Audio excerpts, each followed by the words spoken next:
A Rádio Rio de Janeiro leva até você Mediunidade e Obsessão, um programa que se propõe tirar suas dúvidas sobre esses dois temas com base na doutrina espírita. Apresentação: Moisés Santos.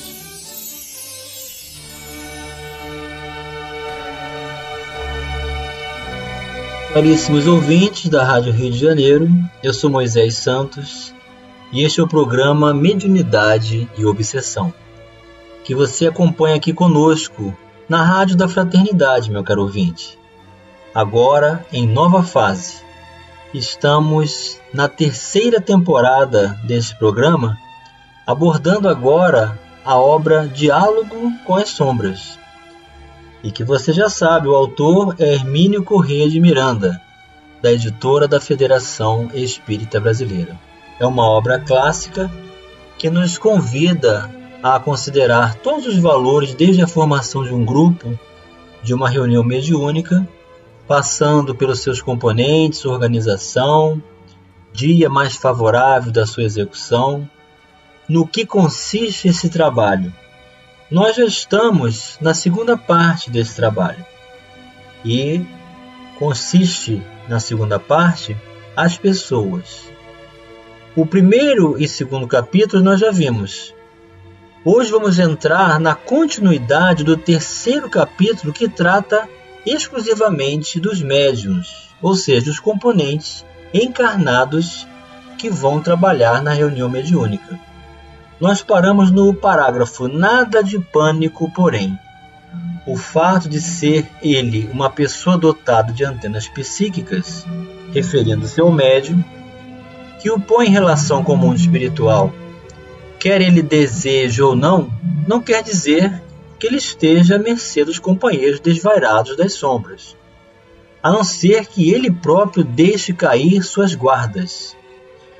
Ele, médium, contará sempre com a proteção carinhosa e atenta de seus guias, daqueles que estão interessados no seu progresso espiritual. Procure manter um bom clima mental. Estude, leia, viva com simplicidade, vigie seus pensamentos, como qualquer um de nós. Participe da luta diária, enfrente os problemas da existência, profissionais, familiares, sociais, humanos, enfim. Não lhe faltarão recursos, assistência, informações e, acima de tudo, trabalho mediúnico, que é da essência mesmo de seu compromisso.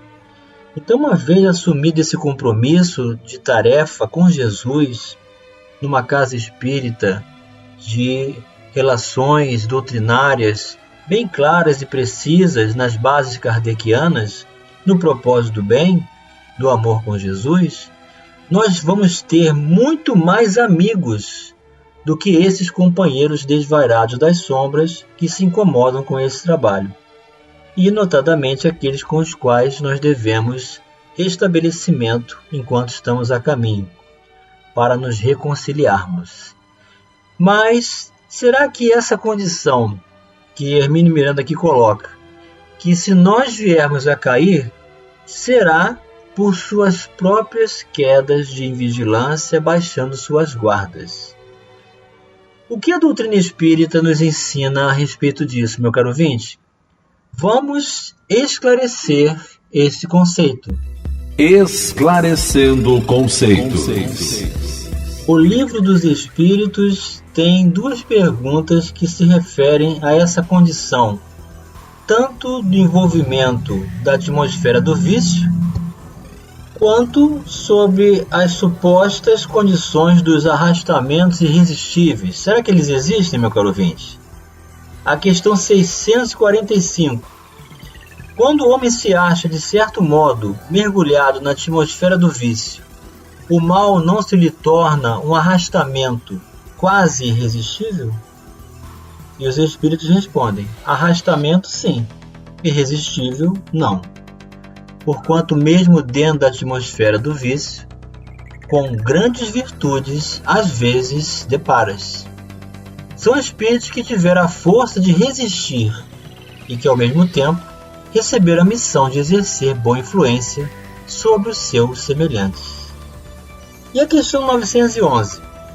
Não haverá paixões tão vivas e irresistíveis que a vontade seja impotente para dominá-las?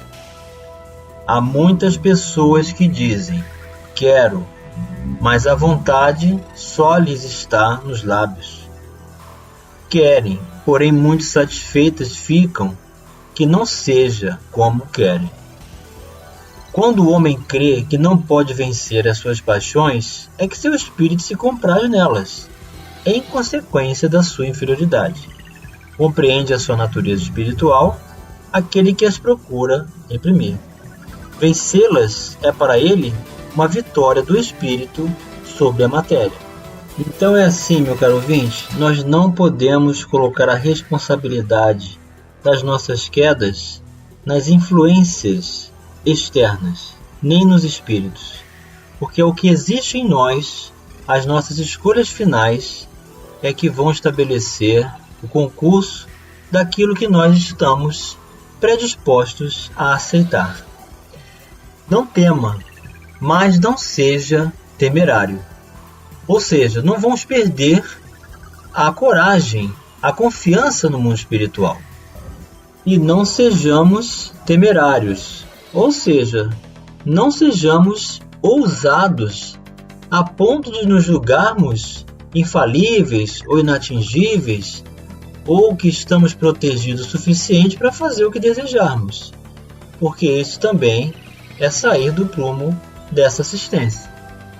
Não deixe de estudar suas faculdades, mas não se envaideça do que aprendeu, nem dos recursos que conseguiu desenvolver. Na hora da tarefa, é um simples trabalhador, como qualquer outro, nem melhor nem pior, nem inferior nem superior. Os dirigentes de grupos devem combater sem tréguas o vedetismo de alguns médiuns.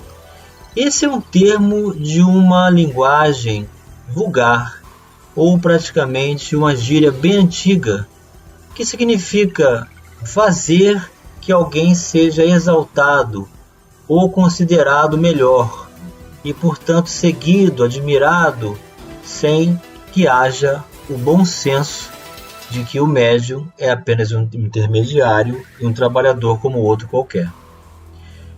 O bom combate, é claro, de que nos falava Paulo de Tarso, sem rancores, sem humilhações, sem prepotência.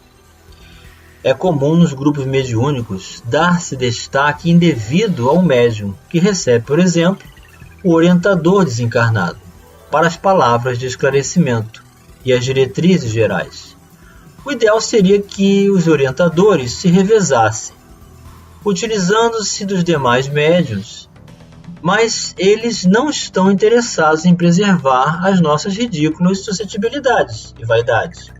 Se o médium que os recebe sente-se envadecido, trata-se de se corrigir. Se os médiuns que não recebem ficam enciumados, o problema é de cada um. A experiência com os espíritos ensina-nos que eles são compassivos, amorosos, pacientes, tolerantes e serenos, mas são também firmes e rigorosos, quando necessário. Isso está amplamente documentado na codificação, pois nem mesmo a Kardec deixaram eles de dizer o que era necessário dizer, às vezes até com inesperada severidade. Por que a Deus permitido que os espíritos possam tomar o caminho do mal? Perguntou Kardec no Livro dos Espíritos, a questão 123. E eles responderam: como ousais pedir a Deus conta de seus atos? Supondes poder penetrar-lhe os desígnios? Podeis todavia dizer o seguinte: a sabedoria de Deus está na liberdade de escolher, que Ele deixa a cada um, porquanto assim cada um tem o mérito de suas obras. Então, quando nós nos permitirmos ao orgulho exacerbado e nos melindrarmos com orientações como estas, nós vamos deixar de aprender e vamos sempre considerar que palavras de construções do caminho do aprendizado que não foram alcançadas por nós representam algo um pouco desconfortante. Mas isso é por causa do nosso orgulho, porque com humildade nós estaremos sempre prontos a reconhecer a intenção daqueles que nos querem realmente o bem. E o interlocutor era Allan Kardec. Por que razão ficarão com panos quentes, entre aspas, conosco? Meros aprendizes primários de uma verdade que transcende, em muitos aspectos, a nossa compreensão? Assim, não se espere que os benfeitores espirituais tomem precauções especiais para nos preservar o orgulho e a vaidade. Não cuidaremos nesse livro da formação ou do desenvolvimento do médium. Então o autor está dizendo aqui bem claramente que essa questão do desenvolvimento moral, da qualificação do nosso entendimento, conhecimento e prática do bem, depende do esforço de cada um. E é isso que vai dar melhores resultados no conjunto para que a reunião mediúnica seja de um alcance mais eficiente. O assunto é demasiado complexo para um tratamento sumário e foge aos objetivos das nossas especulações aqui. Há obras que cuidam do problema, mas é preciso não se esquecer que o ponto de partida de qualquer trabalho nesse sentido é o Livro dos Médiuns de Allan Kardec. E podemos acrescentar aqui, devemos iniciar a codificação pelo Livro dos Espíritos, pela sua introdução. É muito importante estudarmos a introdução do Livro dos Espíritos e depois o Livro dos Médiuns. E sempre estudar paralelamente o Evangelho segundo o Espiritismo, porque Kardec ali reuniu os ensinamentos morais que constituem a base, os pilares de todas as religiões do bem que buscam a Deus como recurso sincero do crescimento, do desenvolvimento de todas as qualidades das virtudes do Espírito. Então, nós precisamos nos qualificar para que a reunião também tenha qualidade e seja cada vez melhor no seu alcance doutrinário, moral, de esclarecimentos e de aprendizagem para todos nós, tirando da mediunidade todos esses recursos pedagógicos de crescimento para todos daqueles que participam. Vamos continuar raciocinando sobre os médiuns já no próximo bloco. Participe do programa Mediunidade e Obsessão enviando sua sugestão ou pergunta para o e-mail meo@radioriodejaneiro.am.br ou pelo WhatsApp 984867633 aos cuidados de Moisés Santos. A Rádio Rio de Janeiro está apresentando Mediunidade e Obsessão. Caríssimos ouvintes da Rádio Rio de Janeiro, voltamos agora para o segundo bloco do nosso programa de hoje, em que estamos abordando o capítulo 3, Os Médiuns, da segunda parte, As Pessoas, do livro Diálogo com as Sombras. O autor é Hermínio Corrêa de Miranda, da editora da Federação Espírita Brasileira. Nós estamos estudando todos os recursos das possibilidades de nos mantermos na assistência dos bons espíritos, quando assim nos desvelamos, sem interesse pessoal, a compor um trabalho junto à mediunidade com Jesus, bem orientada, de uma casa espírita, de um local que se estabeleça como recurso doutrinário dentro das lides do Evangelho, porque a qualidade de uma reunião vai depender do desenvolvimento das qualidades morais de seus componentes. É possível, no entanto, que as tarefas do grupo mediúnico venham, no decorrer do tempo, revelar a existência de outros médiuns em potencial. Não é necessário, neste caso, colocar a pessoa em quarentena, nem desligá-la do grupo, que ela se mantenha junto aos companheiros, na posição que sempre ocupou, e aguarde a sua vez. Os benfeitores espirituais saberão como conduzir o labor necessário, fornecendo ocasionais indicações e instruções, até que a mediunidade nascente comece a desabrochar e possa ser utilizada. Então, às vezes, um componente dentro do grupo que não dava comunicação, não fazia passividade, passa a iniciar e ter indícios de comunicabilidade, de predisposição a desabrochar sua mediunidade. A espiritualidade saberá conduzir esses recursos normais, sem que haja necessidade de comunicações simultâneas. E isso os médiuns vão precisar manter esse controle, para que possam ser atendidas cada um na sua vez. Foi isso que ele quis dizer. O dirigente humano acompanhará atentamente o trabalho, ajudando o companheiro ou companheira nas lides iniciais da sua empreitada. Os fenômenos começarão espaçados e indecisos, rápidas vidências, clareaudiência, talvez intuições, impulsos de dizer ou escrever algo. Quando esses pequenos fenômenos ocorrem, o componente da equipe deve comunicar-se, tão logo lhe seja possível, com o dirigente, sem interromper os trabalhos em curso, a não ser por motivos imperiosos, de preferência, contudo, depois de encerrada a sessão. Nada de assodamento, de excitações, de fantasias, de euforia, nem de temores. Num grupo bem orientado, todas as potencialidades serão devidamente estudadas e aproveitadas, quando possível e necessário.